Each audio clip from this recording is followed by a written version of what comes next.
You've had your dog for years. You know their schedule, their moods, their favorite spot on the couch. You think you figured out grooming. Drop them off, they come back clean. Everything's fine, except it's not fine.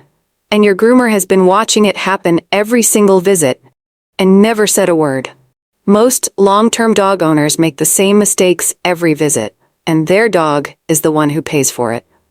7 things your groomer sees every week, but will never say to your face. Here's where it all starts. Before you even open the car door. Point 1. Your energy walks in before you do. Your dog started reading you the moment you picked up the leash. Not your words, your energy, your heart rate, your breathing, the way your shoulders tighten before you even pull into that parking lot. Dogs don't need to see your face to know something is off. They can smell the change in you. A 2019 study found that dogs' stress hormones mirror their owners, not just in the moment, but across months. Your dog isn't reacting to the groomer. They're reacting to the version of you that shows up that day. So when you stand at that salon door and say, "I'm so sorry, baby, I know you hate this," you are not comforting your dog. You're confirming that they should be afraid. Dogs read their owners the way wolf pups read the pack. If the senior member is tense, the whole group braces. You are your dog's pack leader, whether you act like one or not. Quick drop-off, cheerful voice, a treat from your pocket as you hand the leash over. Walk out like you'll see them in an hour. Because you will. And there's something your groomer has been quietly noticing every single visit, something most owners walk right past. That's the last thing on this list. And once you hear it, you'll never drop your dog off the same way again. Point 2. Brushing the surface doesn't count. The thing almost every long-term owner does wrong at home. You brush your dog, you've been doing it for years. You grab the brush, you run it over their coat, they seem fine. Here's what your groomer sees when that dog arrives. Smooth on top, completely matted underneath. There is a difference between brushing your dog and actually brushing your dog.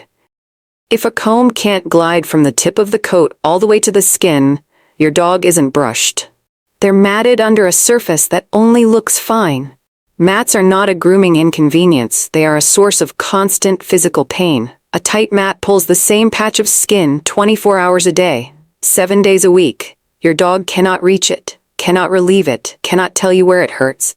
That's not a grooming problem. That's a pain problem that started at home. When your groomer shaves your dog down instead of giving you the cut you asked for, this is why. They're not being difficult, it's the only humane option left. Slicker brush first, all the way to the skin, section by section, then finish with a metal comb. If the comb moves freely, you're done. If it doesn't, you're not. CTA. If this is already changing how you think about your last drop-off, hit like and subscribe. Every video here exists for owners who want to know what their dog is actually going through. Point 3. What happens when nature calls on the table?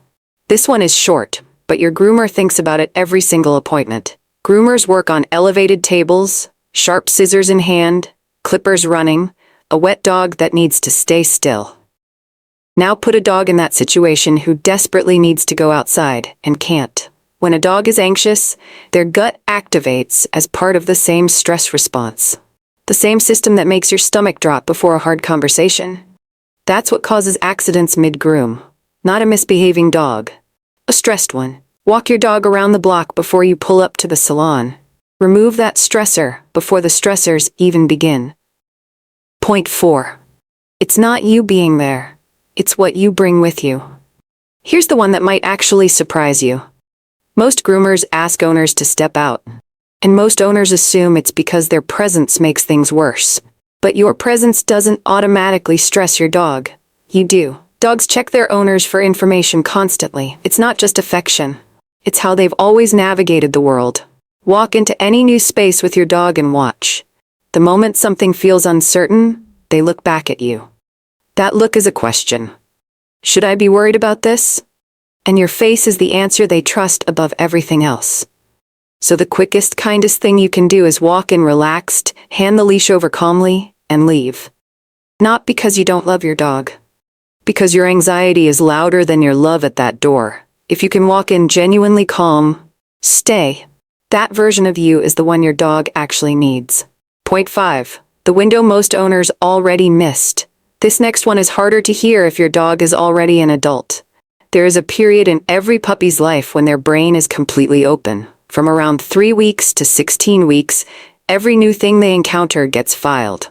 Safely, permanently. A puppy that sits on a grooming table during those weeks, even without a single tool running, learns this place is safe. That memory doesn't fade. It becomes the baseline every future groom is measured against. Most long-term dog owners didn't do this. Not because they were careless, because nobody told them the window existed, or that it would close.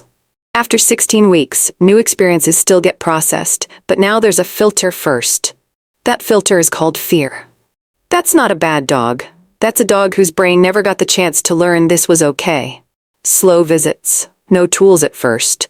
Let them sniff the space. Let them investigate the table without getting on it. Rebuild the association from scratch. It takes longer. It's worth it. Point 6. The groomer every few years is an ambush. Here's why your dog never seems to get used to it.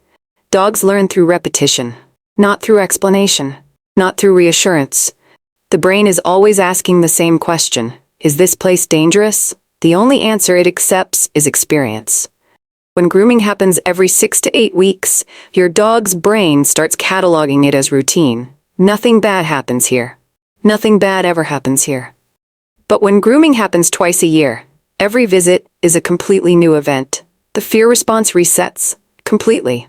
Every time is the first time. Irregular grooming doesn't just mean a harder coat, it means a harder dog. Every single time. The coat gets worse, the anxiety compounds, the session takes longer, and a longer session means more time on that table. Every 6 to 8 weeks. Not for the coat. For the brain. Point 7. What your groomer has been finding. Remember what I mentioned at the start. What your groomer quietly notices every visit? This is it. Every time your dog goes to the groomer, someone runs their hands over every inch of their body.